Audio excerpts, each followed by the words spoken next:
Hey folks, NecroVMX here, and time for another weekly comic book reviews video. Not that many books to review this week, but let's get on to it. Start with Amazing Spider-Man 575, which is, to put it very lightly, a goddamn mess. An unreadable, sloppily drawn, haphazard mess that will leave you wondering what the hell is going on. The opening sequence in this book is so bizarre that I fully expected it to be a dream sequence. The art, pacing, and characterization are so off-kilter, I have to wonder if Joe Kelly even knows who Spider-Man is. This sort of approach might once have worked for Deadpool, but it will never work for Spider-Man. 1 out of 10. DC Universe Decisions number 4 is a letdown. While it's inspirational and the message it gives rings true, the entire thing it has absolutely no payoff. The villain quickly turning amnesiac and then wandering off to Titans, and Superman blatantly breaking his promise by saying he's going to say who he's voting for, and then filling up the last pages with a speech that tells you everything except what you wanted to hear. If Lois Lane was any sort of reporter, she'd say, "That's all nice, Superman, but you didn't answer the question." A good mini with a bad non-ending. 3 out of 10. Final Crisis Rage of the Red Lanterns, however, is great, giving us a jumping point off of Final Crisis into the new Green Lantern event.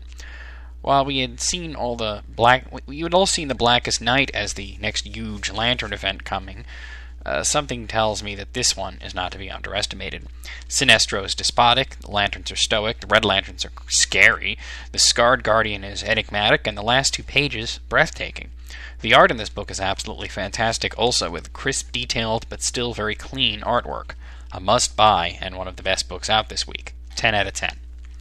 Justice League of America number 26 is very fun, although ultimately confusing in the end.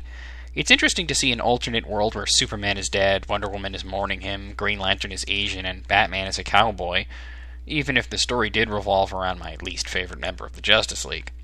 It all, however, falls apart in the last act, giving us confusion and an ambiguous ending. It's worth a look, but not much else. 5 out of 10. Superman number 681 continues the already amazing New Krypton event wonderfully, with delegates from New Krypton meeting the President, and a shocking last page that will have a major impact on the story. However, what makes the bulk of the story, and what makes it great, is the subtleness of the differences you've seen between the humans and the Kryptonians, and the quiet way that this is slowly building towards a greater conflict. In a way, it's almost realistic. Definitely worth reading, a solid 9 out of 10. Superman Batman number 53, despite having very decent artwork from Rags Morales, is for the most part forgettable, giving us nothing more than Superman and Batman switching powers, or really Batman getting Superman's powers and Superman losing them. While I'm sure a lot of interesting things could be done with this premise, an entire issue just to set it up, it's a bit much. I smell decompression. I also smell a 6 out of 10. Lastly, Trinity number 22 is pretty damn bad. I'll be honest, I could barely even glance at it due to the terribleness of the artwork and continually bad plot and the execution. It doesn't help. I can't read this anymore. It's not working, guys. Time to change it up. 1 out of 10. Well, I got through that pretty quick, huh? We'll see you next week.